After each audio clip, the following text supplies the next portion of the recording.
Welcome to Illuminati Silver. We tell you the truth about silver.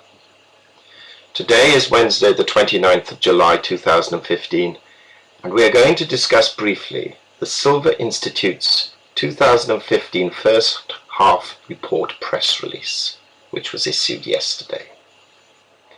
Now, for the sake of clarity, and so that we cannot be accused of misrepresenting the report, we attach a link to it below this video. Okay, the Silver Institute headlines: Upticks in silver demand seen in first half of 2015. In summary, it states the following. US imports of silver jewellery jumped 11% from January to May 2015 in dollar terms. Thailand imports were up 18.5%. China imports up 14%. The GFMS, the Precious Metals Consultancy, estimates that global silver jewellery demand will grow 5% in 2015. The GFMS also predicts that industrial applications will increase their demand for silver by 2%. Solar panel producers are expected to increase demand by 8%.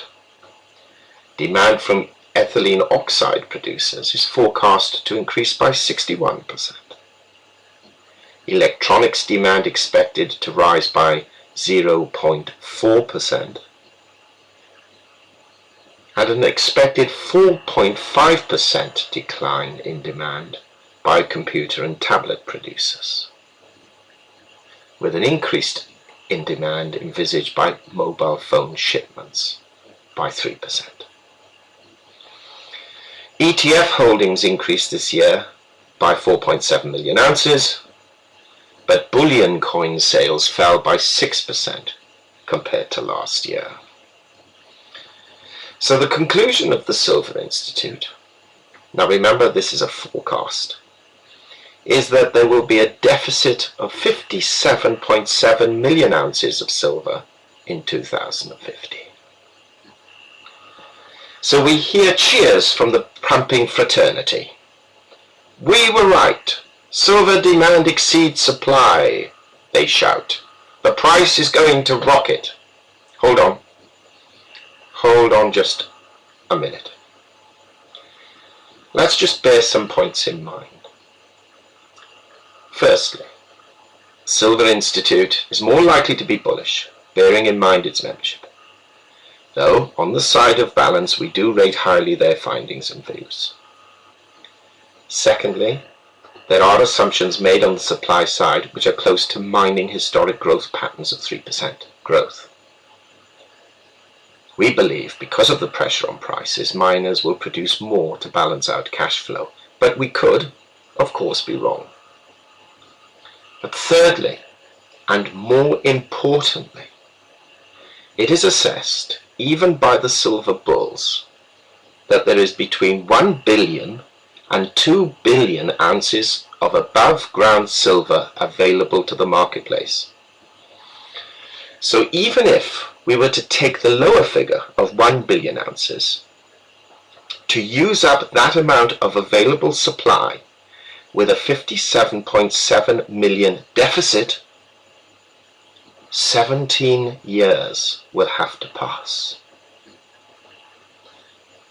So, before we all jump up and down, please just bear that in mind. The authoritative body of the silver industry is forecasting a deficit of supply over demand of just 57.7 million ounces, which can be catered for each and every year for the next 17 years at least. But we hear the critics say physical demand for coins and bars will increase this deficit further. And you know, they may be right. So let's add another 100 million ounces to the deficit equation, which will then push physical demand for investment higher than it's ever been before.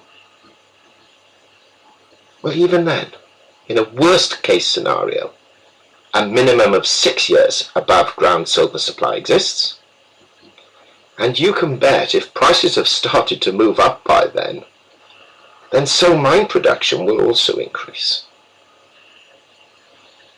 Back to the world of reality, however.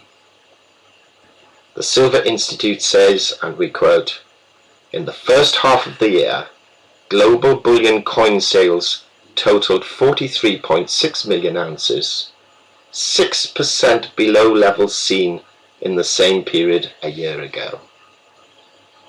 Australia's Perth Mint saw its silver coins sales spike in June due to a more attractive silver price, though sales overall are down 18% from the same period in 2014. So we ask you to draw your own conclusions. A bullish report? Yes. On track for a major rise in the silver price? Well, in the words of the famous Francis Urquhart in House of Cards, you might very well think that. I couldn't possibly comment.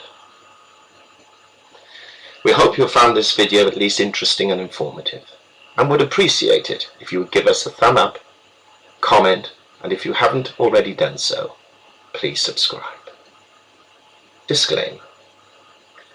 Silver Illuminati owners come from a background of banking, international wealth management and economics.